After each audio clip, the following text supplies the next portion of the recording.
Oke, kita akan mulai tentang memodifikasi PTK menjadi buku. Sebenarnya ada dua kegiatan yang saya adakan yang fenomenal ya. Yang fenomenal itu artinya menghasilkan buku yang banyak. Ada namanya Quick Writing Series namanya. Quick Writing Series ini berlangsung selama 15 hari. Ini menghasilkan buku sebanyak 14 buku. Jadi setiap hari satu buku. Antologi ini ya, antologi. Kurang lebih ada penulisnya itu kurang lebih 100-an, walaupun tidak semua menulis waktu itu. Dan yang kedua adalah QWS, PTK jadi buku. PTK jadi buku ini sudah terbit hampir 150 judul buku ber-ISBN. Nah, ini saya buat memang yang ini memang fenomenal. Sudah dua angkatan, kurang lebih ada 150 buku. Baik, kenapa kita harus memodifikasi PTK menjadi buku? Sebenarnya begini, PTK itu sebenarnya hasil penelitian yang kaku sebenarnya, ya, hasil penelitian yang kaku. Nah, itu kita buat menjadi buku agar dia mudah dibaca, Dua buku ini adalah buku yang saya terbitkan. Biasanya nanti akan saya berikan gratis ke Bu Nur atau ke Mas Hadi untuk diunggah ke YouTube-nya AGL Islamic School. Nanti di link deskripsi, nanti silakan di-download atau diunduh gratis. Nanti saya kirimkan. Dua buku ini, buku yang pertama yang ini dari PTK yang saya buat tahun 2010. Walaupun tidak nilai karena waktu itu saya menjadi PN, jadi dari CPN menjadi PN itu tidak perlu PTK katanya dulu, karena mungkin saya yang terlalu akas ya, terlalu semangat begitu. Akhirnya muncul ini dan saya jadikan buku. Ya, ini saya jadikan buku. Ini mau saya nilaikan di tahun 2021 tahun ini. Ini terbit di tahun 2019. Yang kedua adalah ini dari tesis S2 saya tahun 2015. Saya bukukan juga, saya meneliti tentang kreativitas waktu itu. Ini terbitnya juga sama di tahun 2019. Jadi ini dari PTK dan yang ini dari tesis. Ya, kedua hal ini nanti bisa jadi sama, bisa jadi beda untuk mengubah menjadi buku. Kenapa? Karena tergantung pada jumlah atau kedalaman dari penelitian yang teman-teman lakukan. Biasanya kalau PTK itu lebih tipis biasanya daripada tesis. Karena tesis ini dokumen akademis. Kalau PTK ini kan penelitian praktis ya. Kalau di dalam literatur research itu namanya practice research namanya. Nah, mengapa PTK menjadi buku? Adalah salah satu strategi mudah untuk menulis buku. Tentu teman-teman mengalami kalau misalnya ada pelatihan menulis misalnya. Kok saya sulit menulis, saya sulit mencari tema, saya sulit mengembangkan ini dan seterusnya. Nah, ketika menjadi buku, ini hanya memodifikasi. Jadi intinya adalah kita memodifikasi PTK yang sudah kita buat, itu menjadi buku pendidikan. Nah, saya silakan dengan buku pendidikan. Yang kedua adalah menambah portofolio karya. Sekedar cerita teman-teman, kemarin ada lowongan asesor PSP, program sekolah penggerak. Nah, kebetulan salah satu intinya di situ ada portofolio. Portofolionya adalah berbagi baik, atau best practice namanya. Tetapi best practice itu bukan hanya bentuk KTI saja, tetapi berbagi dengan teman-teman. Nah, akhirnya saya mengunduh hal yang saya tanam, yaitu ketika saya mengadakan pelatihan itu termasuk best practice ketika berbagi dengan teman-teman dalam memunculkan atau menghasilkan karya. Jangan remehkan portofolio ini. Ada kemarin teman-teman yang ikut QWS itu menulis 14 buku. Ya, 14 buku ini yang ada di masing-masing antologi. Berarti dia punya 14 buku karya yang boleh diakui sebagai karyanya. Kenapa? Karena dia termasuk bagian dari itu. Itu namanya portofolio. Yang ketiga adalah menambah amunisi untuk angka kredit. Tentu teman-teman akan mengenal istilah pengembangan diri plus PI dan KI. PI ini punya keistimewaan teman-teman. Punya keistimewaan apa? Nilainya utuh. Tapi KI ketika keempat A dinilai hanya 50% teman-teman. Nah, itu kelebihan dari publikasi ilmiah. Kalau KI itu karya ilmiah. Nah, kalau PD ini, misalnya teman-teman ikut diklat dan seterusnya mendapatkan sertifikat yang ada jumlah jamnya, itu namanya PD. Nah, kedua hal inilah yang menjadi penghambat teman-teman, ya, menjadi penghambat teman-teman. Karena apa? Karena dua nilai ini wajib. Sekali lagi, dua nilai ini adalah wajib. Berapapun nilai akumulatif angka kreditnya teman-teman, ya, misalnya butuh 100, teman-teman mendapatkan nilai 200, tidak ada nilai PD atau nilai PD-nya kurang dan nilai PQ-nya juga kurang, maka tidak bisa berkutik, teman-teman. Alias nanti apelan, ya, apelan. Artinya mengulang lagi, remedi istilahnya. Nah, ini artinya kita bisa membuat buku, tentu beri ISBN, tapi jangan tanya bukunya beri ISBN diterbitkan, oh pasti beri ISBN. Yang keempat adalah mudah dibaca. Teman-teman tentu pernah membandingkan buku-buku referensi dengan buku-buku hasil penelitian. Kalau teman-teman punya PTK, ada bab 1, ada bab 2, bab 3, ditulis sebegitu kakunya. Ada penomoran misalnya, ada A, ada 1, dan seterusnya.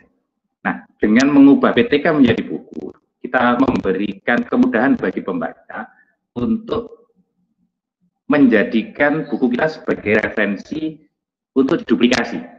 Tidak ada masalah duplikasi. Duplikasi itu artinya apa? Misalnya saya menerapkan mind map misalnya, real time Boolean mind map namanya. Nah, real time Boolean mind map itu teman-teman mau duplikasi di sekolah teman-teman dan dengan siswa yang ada di kelasnya teman-teman juga. Nah, itu tidak ada masalah juga, tidak ada masalah. Yang ketiga, yang terakhir, yang kelima adalah dapat dijadikan referensi. Nah, ini menjadi PTK yang sudah menjadi buku. Kita sebut sebagai buku referensi, teman-teman namanya. Jadi buku bacaan, ya, buku bacaan. Nanti bisa dijadikan pustaka atau dijadikan rujukan bagi teman-teman yang ingin menulis PTK misalnya atau menulis skripsi bahkan tesis. Nah, saya selalu berpedoman ketika memberikan pelatihan, saya selalu berpedoman bahwa yang saya jadikan acuan adalah buku 4. Buku 4 ini membahas tentang kegiatan pengembangan keprofesian berkelanjutan dan akhirnya. Sedangkan cara menilainya ada di buku 5. Kenapa PTK saya tidak dinilai, itu ada di sini. Sistematika PTK itu ada di sini. Nah, jadi buku 4 dan buku 5 ini saya sebut dengan, maaf teman-teman, sebagai kitab sucinya PNS. Nah, jadi kitab rujukan lah, kalau saya istilahkan kitab rujukannya PNS. Setiap kenaikan angka kredit, maka rujuklah buku 4 dan buku 5. Sifatnya apa? Wajib. Nah, makanya saya ambil dari lampiran 9, yaitu isi buku tentang buku pendidikan. Yang pertama adalah sistematikanya. Yang pertama adalah pengantar, ya kata pengantar begitu. Terus ada berisi, ada bagian pendahuluan, ada bagian isi juga berupa bab atau berupa bagian. Boleh nanti teman-teman berupa bab, tapi terlalu kaku juga, nanti berupa bagian saja tidak ada masalah. Dan yang terakhir adalah bagian penunjang, ada pustakanya dan ada daftar diri penulis. Ini adalah indikator minimal, teman-teman. Saya selalu mengistilahkan minimal. Apakah boleh ditambah? Boleh. Nah, ketika kita tidak pernah menyalahi, kalau minimal ini kita tingkatkan, itu tidak masalah. Kalau kita turunkan, itu yang tidak boleh. Misalnya, kita hilangkan bagian isi, misalnya. Tidak boleh. Karena dia sudah ada di bawah batas minimalnya. Tetapi kalau batas minimal ada di atasnya, kita tambahin, misalnya ada lampiran-lampiran di sini. Jadi ada lampiran-lampiran, misalnya nanti kita ikutkan RPP. Nanti saya kasih tahu kenapa RPP harus diikutkan, misalnya. Terus ada instrumen-instrumen pendukung. Nah, ini penting. Nanti kita tambahi hal seperti ini. Ini tidak apa-apa. Kita menambah dari batas minimalnya, tidak ada masalah. Jadi ini kerangkanya. Yang pertama adalah judul buku, teman-teman. Tentu kita ingat judul PTK, teman-teman, yang panjang gitu ya. Ada 15 atau 16 kata itu. Yang pertama judul bukunya harus singkat dan padat. Nanti saya beri contoh, teman-teman. Terus menarik perhatian, menggambarkan isi buku tentulah. Provokatif itu artinya apa, teman-teman? Provokatif itu artinya orang yang ketika melihat itu punya rasa atau daya tarik yang berlebih. Nah, berlebih. Jadi ketika melihat judulnya aja, wah ini sudah menarik nih buku ini. Yang terakhir adalah mudah diingat. Jadi teman-teman memberikan kesan bahwa bukunya yang ditulis oleh teman-teman, buku yang dibuat dari PTK tadi, mudah diingat. Nah, langkah-langkah membuat judul buku. Ya, tulis topik buku teman-teman. Dia membahas tentang apa saja.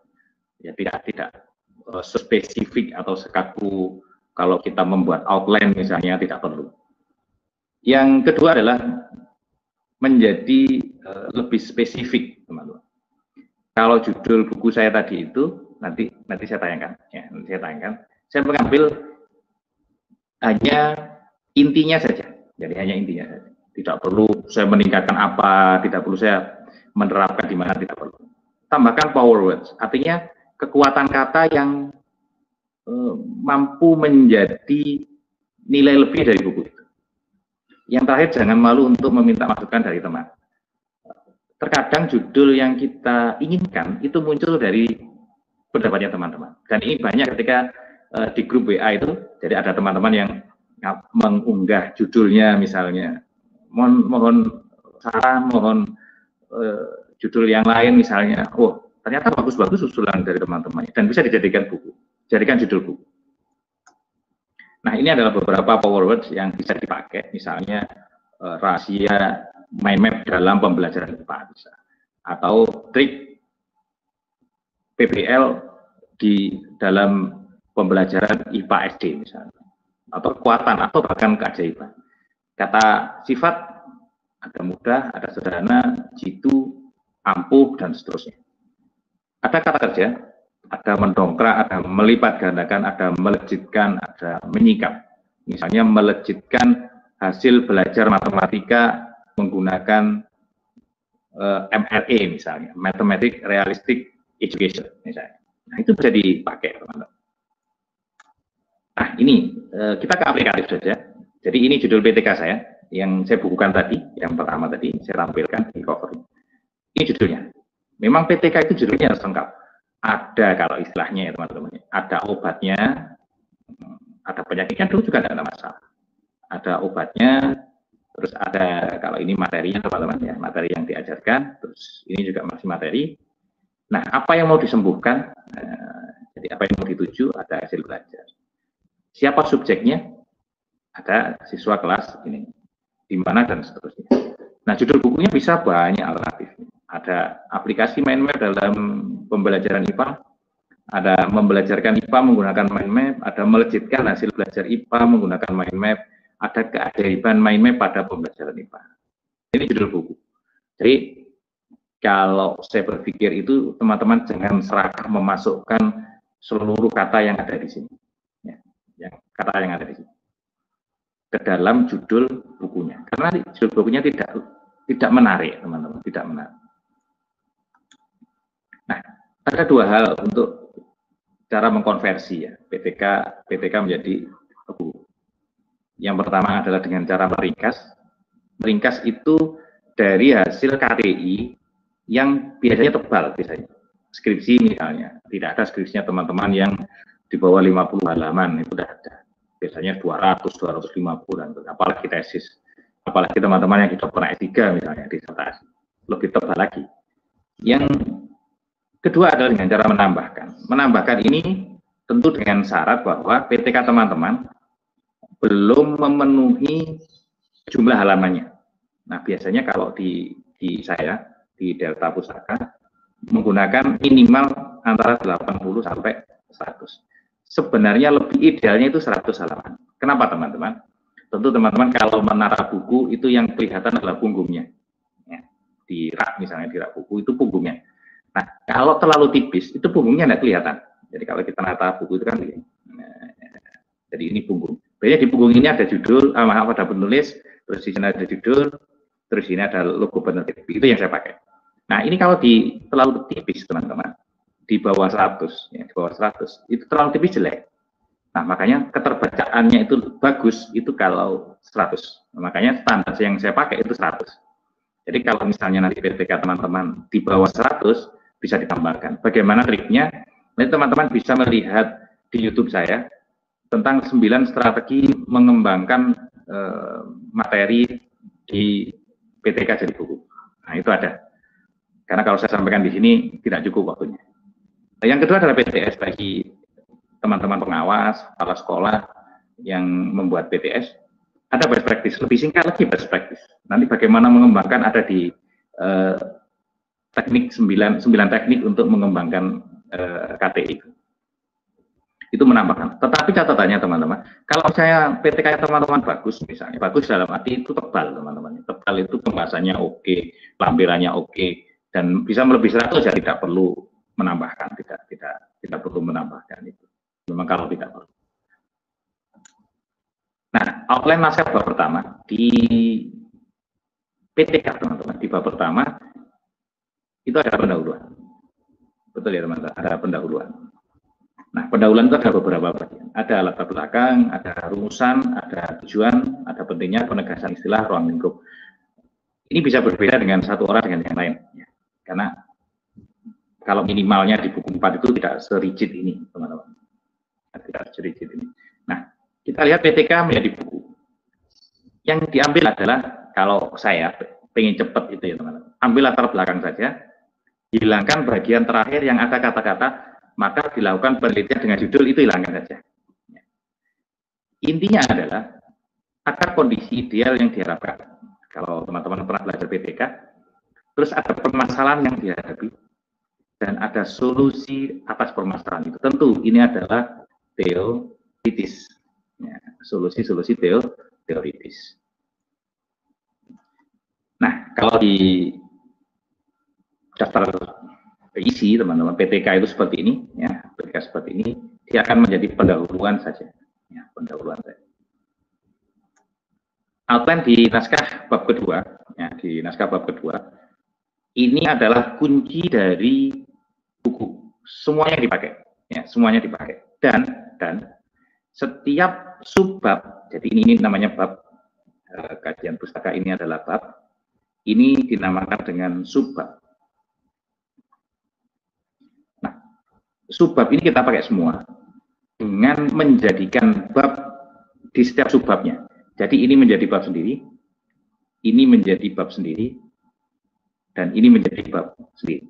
Nah, dari nanti pendahuluan, baru lanjutannya adalah konsep mind map, terus bab ketiga, walaupun tanpa bab ya, hakikat pembelajaran IPA di SMK dan hasil belajar IPA. Nah, ini kuncinya. Kunci di bukunya adalah bab 2. Kenapa teman-teman? Karena buku ini akan menjadi buku pendidikan atau buku referensi. Memang kuncinya ada di kajian pustaka. Karena kita sudah bicara referensi, bukan hasil penelitian. Tapi referensi di sini adalah referensi dari hasil penelitian. Maka setiap subbab di bab 2 itu menjadi bab di buku. Jika terlalu singkat pemaparannya, maka perlu dikembangkan materinya. Misalnya teman-teman membahas tentang PBL, misalnya ini, maaf teman-teman ya, misalnya hanya 3 halaman misalnya.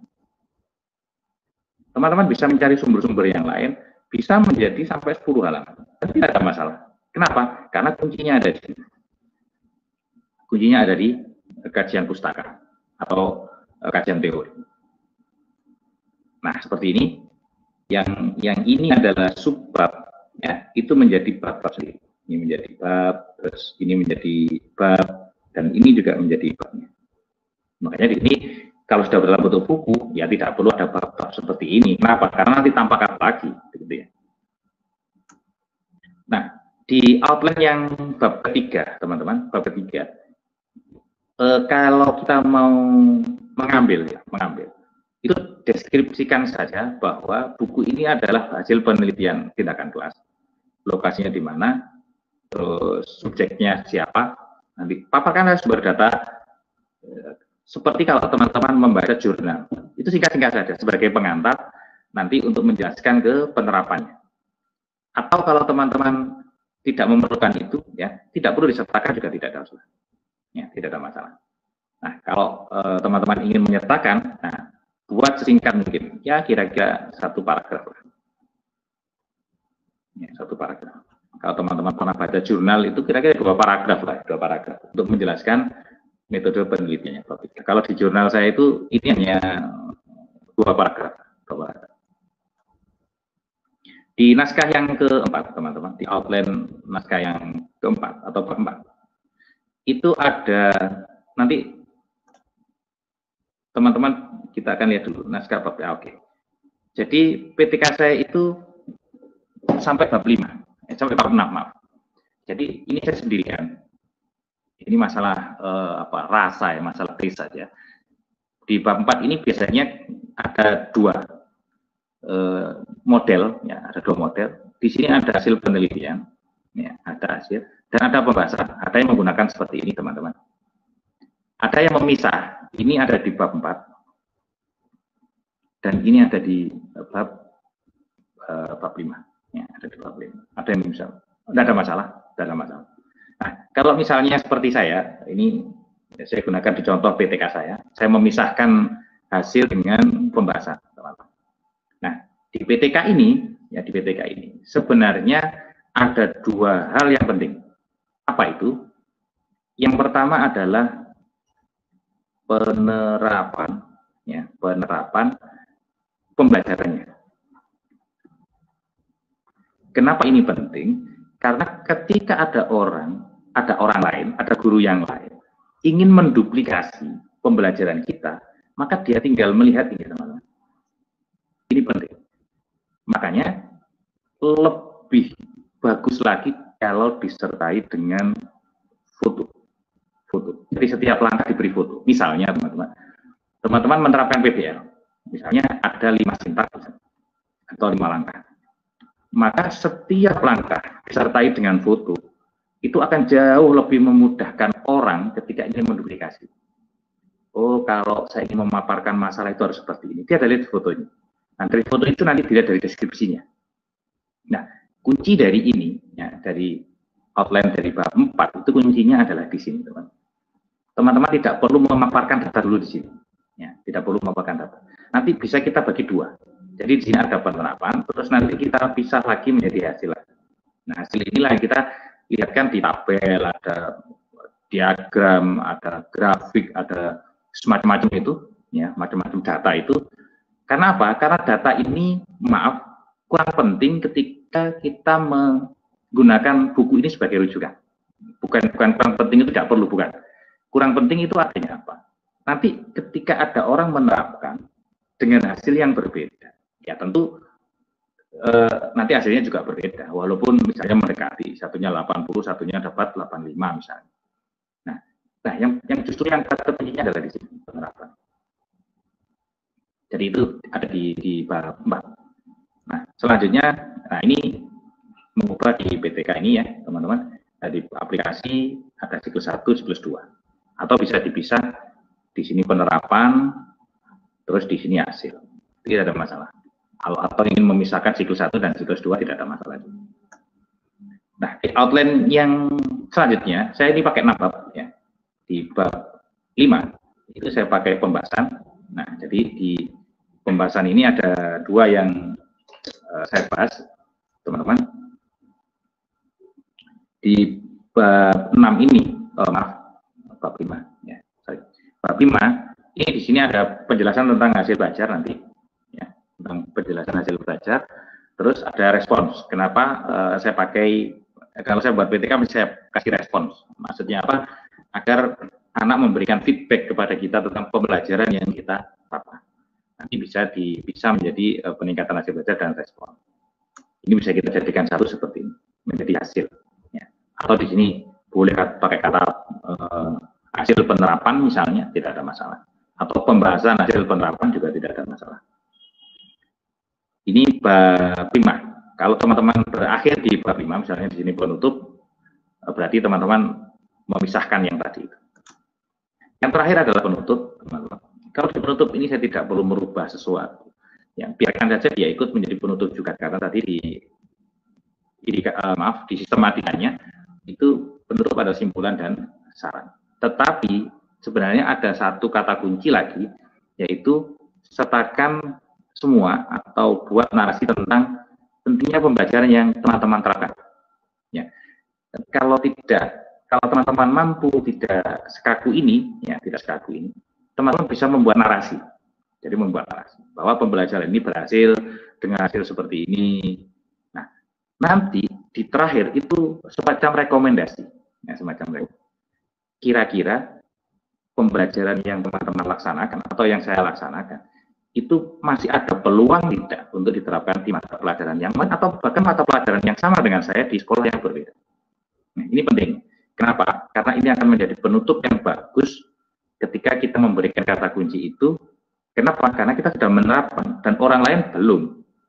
Sehingga ketika dia membaca itu, dia memiliki sebuah tantangan begitu ya, tantangan untuk menerapkan. Oh, berarti ketika ada orang menerapkan ini, jadi ada penulis itu menerapkan itu, ketika dia refleksi, jadi pembaca itu refleksi, maka dia bisa menerapkan di pembelajarannya dia.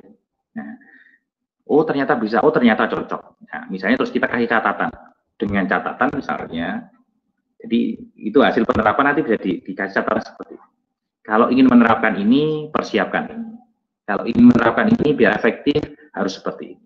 Nah, ini menjadi catatan penting bagi orang yang ingin menduplikasi pembelajaran kita.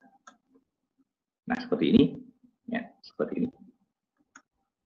Nah, di outline pustaka tetapkan saja teman-teman, tetap saja dipakai semuanya dan tidak ada perubahan apapun.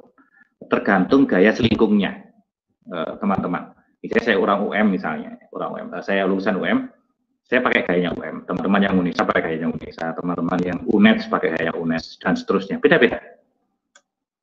Nah, ini yang sebenarnya menjadi daya tarik bagi orang atau bagi pembaca untuk melihat buku kita. Apa itu lampiran?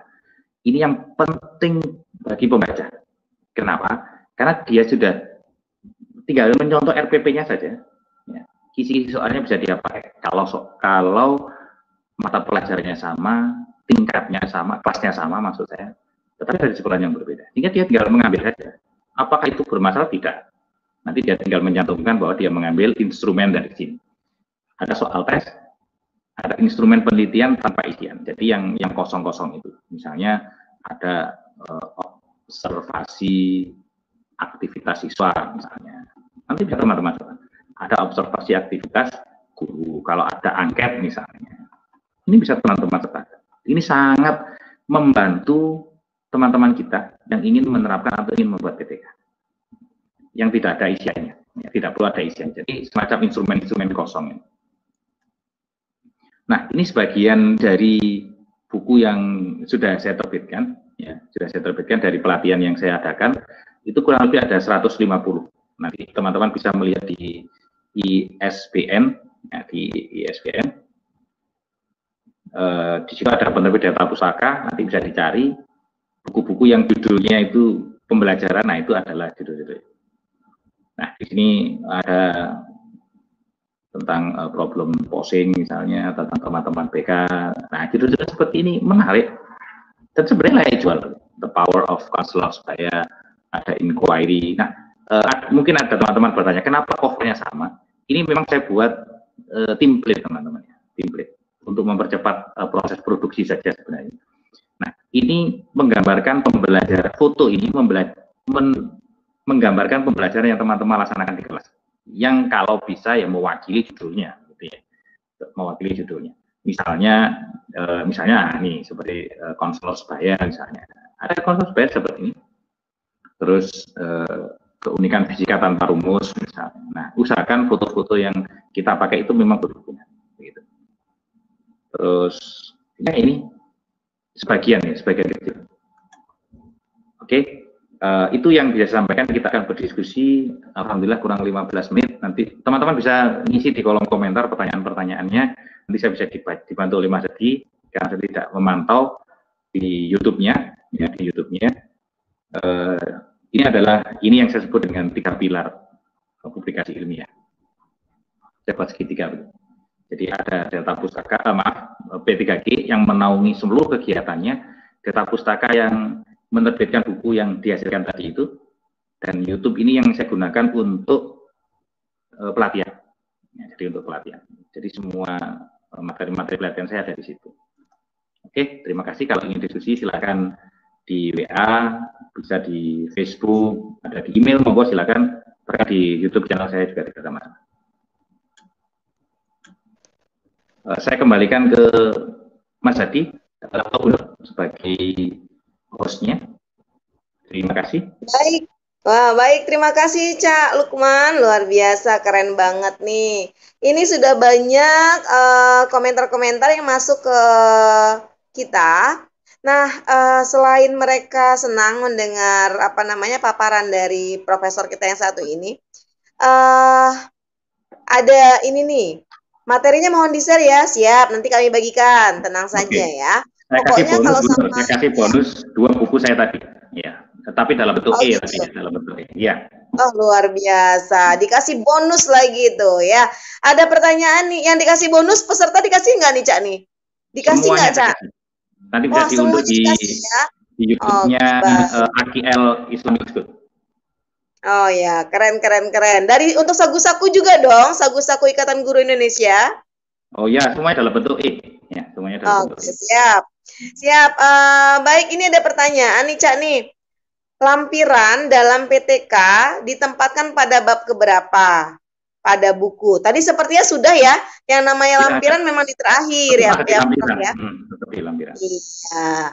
Oke. Nah, ini ada lagi nih. eh dari Erni Yuniarti. Bisa ditayangkan ya, Mas Ustadz? Ya. Apakah di dalam PTK harus ada tanda tangan kepala perpus sekolah? Ya, harus Nah, ada. Saya jawab langsung atau harus gimana? ada ya. Jawab. Iya.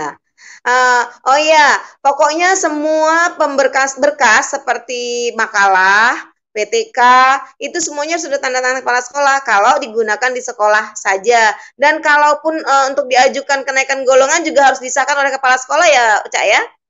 Betul. Jadi Ya, Cak? begini, untuk PTK, teman-teman silahkan nanti dilihat di buku 4. Sebenarnya di buku 4 ini, ya di buku 4, maaf. Iya, Nah, di buku buku 4 4. ini. Hmm? Di buku 4 itu PTK itu ada 4, ada 5 penilaian. Yang teman-teman mesti biasanya itu yang diseminarkan. Itu baru bernilai 4, ya, bernilai 4. Padahal ada satu lagi nilai yang 4. Apa itu? PTK yang dibukukan. Ya, PTK yang dibukukan itu nilainya 4. Saya pernah tanya 2 orang penilai, Pak, apakah selama Bapak menilai, apakah ada orang yang mengajukan? Tidak ada. Tidak ada. Nah, itu yang ingin saya cobakan nanti di tahun 2021. Apakah dinilai 4, apakah buku itu akan dinilai 4 atau tidak. Nah, syaratnya apa? Syaratnya kalau PTK jadi buku itu dia akan menjadi buku pendidikan kalau PTK-nya sudah berlalu, sudah dinilaikan. Tapi kalau belum, nah itu nanti akan menjadi di rubrik buku 4 yang punyanya PTK. Jadi tidak perlu diseminarkan, dan tidak perlu tanda tangan kepala perpustakaan. Nah, ini saya juga mantau nih, Bu Nur, dari komentarnya, saya pakai tab juga. Iya. Boleh kan saya langsung jawab dari sini? Yang bawah tuh, Prof. Yang bawah. Atas dulu ada satu. Karena lampiran biasanya lebih tebal. Jadi begini teman-teman, lampiran tidak semua harus dimasukkan. Jadi yang mendukung pembaca itu ketika dia ingin mempraktekkan pembelajaran yang dilakukan oleh teman-teman. RPP misalnya, terus apalagi itu. Semua instrumen pokoknya, instrumen yang kosong. Seperti absen, seperti ini tidak perlu lah itu. Teman-teman bisa buat sendiri karena nama ininya kan beda. Terus yang penting aja ya, Prof ya. Oke. Apakah dalam PTK harus ada tanda tangan perpus? Ya, kalau teman-teman memilih nilai 4 dari publikasi ilmiah yang diseminarkan dan disimpan di perpus. Terus bagaimana syarat dan langkah-langkah PTK menjadi buku? Sudah tadi. Lebih lengkapnya nanti silakan dicek. Ini mau saya buatkan video lagi sebenarnya. 1 jam PTK jadi buku. Jadi kalau teman-teman melihat itu dipraktekkan di rumah langsung jadi buku. Saya jamin. Kalau teman-teman bisa mengikuti langkah-langkah itu. Ini masih saya coba. Kemarin saya sudah dapat kiriman 1 PTK. Sudah saya izin ke orangnya untuk saya jadikan konten. Oke, nggak apa-apa teman. Silakan aja. Terus, Prof mau tanya nih.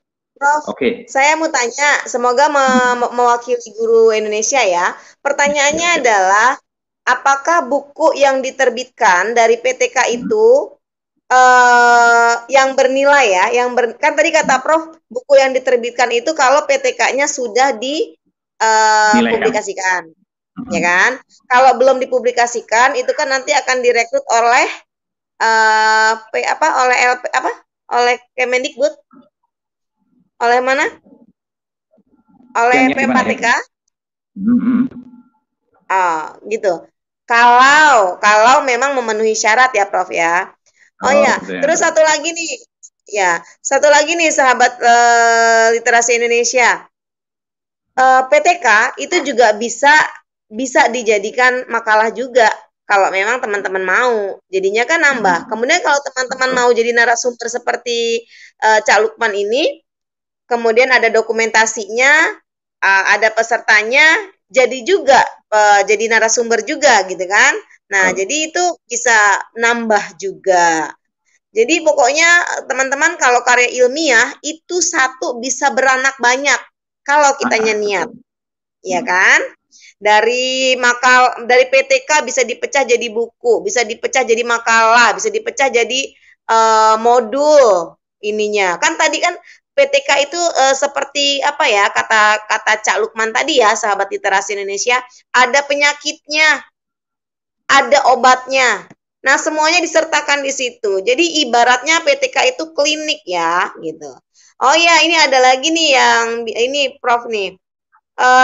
PTK yang dibuat dalam bentuk e-book dapat ini enggak? Dapat apa? Poin angka kredit tidak, Prof?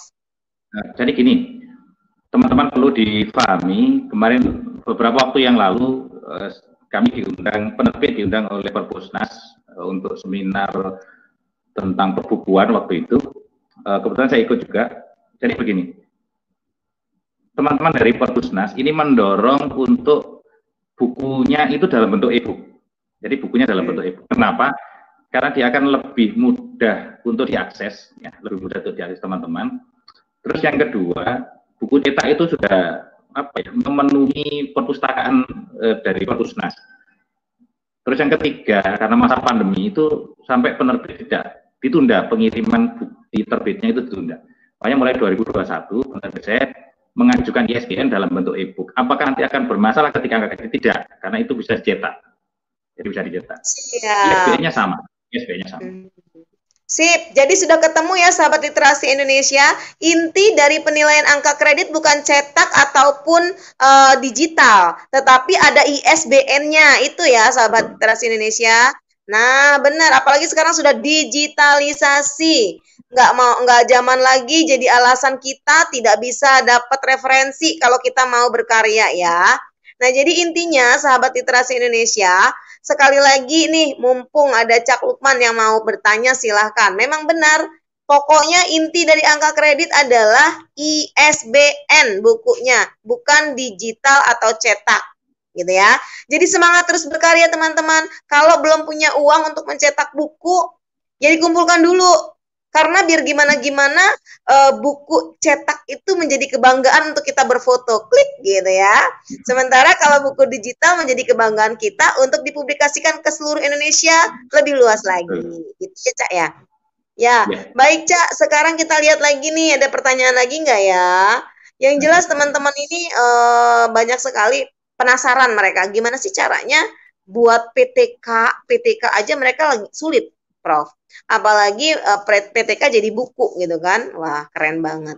Oh ya nih, misalnya nih Prof, buku-buku yang Prof tadi hadirkan 150 buku ini, itu judulnya ada yang apa namanya? Ada yang ngambil nih judulnya. Kemudian akan dimodif lagi gitu ya. Dimodifikasi lagi judulnya. Itu kira-kira menyalahi aturan penilaian angka kredit nggak, Prof?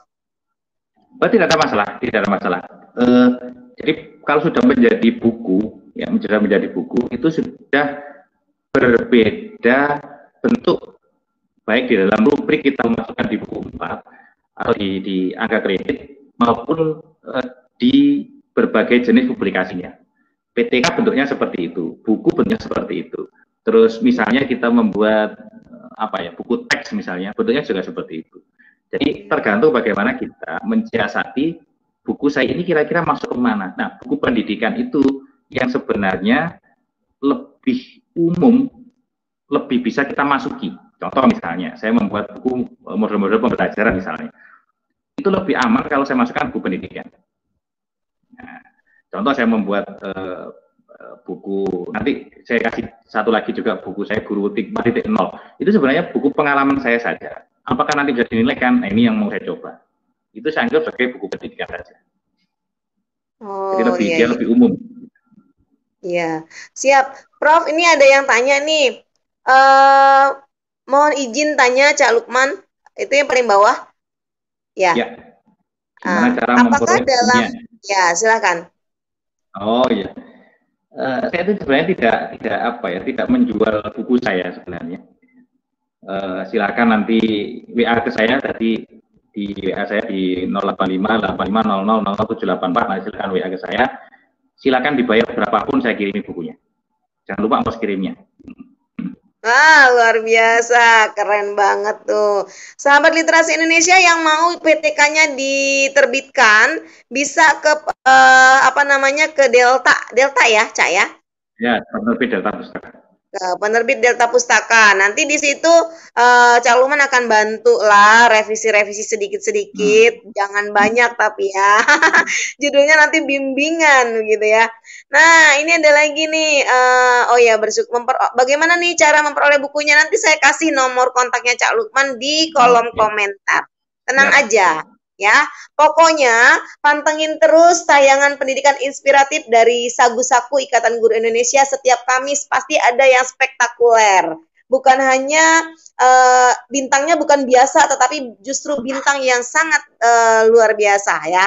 Karena saya ambil langsung nih kepala pusatnya nih. Saya dudukin langsung di sini untuk memberikan ilmunya. Kemudian untuk pentigraf juga bukan yang menulis pentigrafnya, tapi yang mencetus pentigrafnya. Apa nggak keren tuh, Prof tuh? Pokoknya jangan ketinggalan, terus pantengin terus Aklis. Aklis TV ini juga sekolah Islam, Prof. Sekolah Islam, tetapi beliau sekolah ini menyekolahkan secara gratis 50 anak yatim. Gitu. Luar biasa ya, Prof ya. 50 anak yatim disekolahkan secara gratis. Pokoknya semoga tetap jaya terus Aklis TV. Semoga tetap jaya juga Prof Lukman dengan penerbitnya. Nah, saya mau tanya lagi nih. Apa tadi ya? Oh, ini masih tentang PTK, penelitian tindakan kelas. Halaman maksimal untuk PTK itu ada nggak sih, Prof? Kalau buku kan untuk ISBN 60 ya, minimal ya, minimal. Kalau PTK minimal berapa? Kalau PTK tidak ada sebenarnya. Sebenarnya PTK itu yang penting seluruh komponen yang sudah masuk ya, terus isinya juga masuk akal. Itu menurut saya berapapun bisa diterima lah ya. Ya tentu dengan jumlah yang bisa dibilang umum begitulah. Ya, bisa dibilang umum. Perlu teman-teman ketahui sebenarnya kalau pangkat teman-teman itu mulai 3A menjadi 3D misalnya, teman-teman sebenarnya tidak perlu membuat PTK. Saya naik dari 3A, sekarang saya juga 3D, itu saya tidak pernah membuat PTK, kecuali yang terakhir tadi itu, tidak dinilai juga, tahun 2010. Jadi, saya dari CPNS menjadi PNS itu, saya punya 13 artikel dimuat di provinsi, dan satu artikel PTK, satu PTK, itu tidak dinilai sama sekali. Apa kata dari tim penilainya, cuman gini aja, belum perlu Pak Lukman, ya sudah, nggak apa-apa. Akhirnya saya sampai 3D, saya tidak pernah membuat PTK. Baru mau 4A ini karena wajib saya harus membuat PTK. Itu sebenarnya strategi saya. Iya, kenapa kok, di samping itu dulu saya tambahkan sedikit, kenapa kok saya tidak membuat PTK? PTK itu kemungkinan ditolaknya besar. Ya. Kenapa? Karena lebih rigid tim penilai menilai PTK. Beda dengan buku. Buku itu lebih istimewa. Kenapa? Karena yang dilihat adalah penerbit dan ISBN-nya saja. Isinya tidak, biasanya tidak. Kalau isinya tidak. Iya, begitu, luar biasa. Iya, Prof, gimana ya? Sebenarnya kita masih banyak yang ingin ditanyakan, tetapi terbatas dengan waktu. Harapan saya sih di tahun 2021 ini banyak yang diterbitkan dari guru-guru yang mengikuti kegiatan Sagu-Saku Ikatan Guru Indonesia dan yang mengikuti acara Aklis ini ya. Karena kita memang setiap tahun itu mengumpulkan 1.000 penulis seluruh guru Indonesia di Jakarta. Dan semoga nanti Cak Lukman juga bisa hadir di pasca pasca pandemi, mudah-mudahan habis Lebaran sudah hilang pandeminya. Amin, amin, karena amin. 1000 buku sudah dicetak oleh Pak Anies Baswedan nih, sudah ada di kantor beliau nih. Jadi harapan saya ke depannya bukan hanya buku-buku fiksi dan non-fiksi, tetapi PTK sudah mulai membanjiri setelah acara ini ya, Prof ya. Ya. Baik, itu saja sih Prof. Sebenarnya masih banyak yang ditanyakan, tetapi kita bisa sambung lewat WA, lewat YouTube. Yang jelas semangat terus ya Cak Lukman ya. Siap, dalam berbagi. Wah, luar biasa. Terima kasih banget nih saya dapat menghadirkan guru hebat. Dan jangan lupa Cak, bantu kita supaya supaya teman-teman bisa meningkatkan kompetensinya. Semoga teman-teman juga semangat dalam menghasilkan penelitian tindakan kelasnya, karena selama ini PTK itu menjadi sesuatu yang menakutkan. Wah, gitu ya. Jadi penyakit Indonesia yang tidak pernah ada obatnya itu biasa PTK itu, kata guru ya, luar biasa. Tapi mudah-mudahan dokter kali ini dapat memberikan resep yang luar biasa agar penyakit yang ada di Indonesia, di pendidikan Indonesia dapat segera terobati. Terima kasih Cak Lukman, semoga tetap sehat, bahagia, berkah ilmunya dunia akhirat. Amin, amin, amin ya Rabbal alamin. Closingnya dong untuk guru Indonesia, Cak silakan. Ya, terima kasih Bu Nur. Bahwa memiliki buku itu tidak sulit sekarang. Ya, tentu banyak, ada saku-saku, ada kalau teman-teman ide ada saku-saku. Sekarang sudah banyak orang memiliki penerbit indie. Penerbit indie itu yang biasanya menerima naskah dari teman-teman. Nah, saya memang sudah mendedikasikan diri, baik diri saya maupun P3G yang sudah saya buat, untuk teman-teman guru. Ketika ada komunitas, ada teman-teman sekolah, ingin daring seperti ini, selama saya bisa mengatur waktunya, dan teman-teman bisa, pasti saya layani. Demi untuk kemajuan negeri ini, dan tentu saja karir dari teman-teman sendiri. Terima kasih. Wah, luar biasa. Jaya terus, sehat terus. Itu saja. Terima kasih sahabat literasi Indonesia. Minggu depan kita akan menggunakan media pembelajaran yang lebih menarik lagi dan yang tak kalah menariknya ya, tentunya untuk memperkaya hasanah pendidikan Indonesia. Salam literasi, tingkatkan kompetensi, raih berjuta prestasi. Saya dan tim Aklis TV mengucapkan terima kasih. Mohon maaf atas segala hilaf. Wassalamualaikum warahmatullahi wabarakatuh. Waalaikumsalam warahmatullahi wabarakatuh.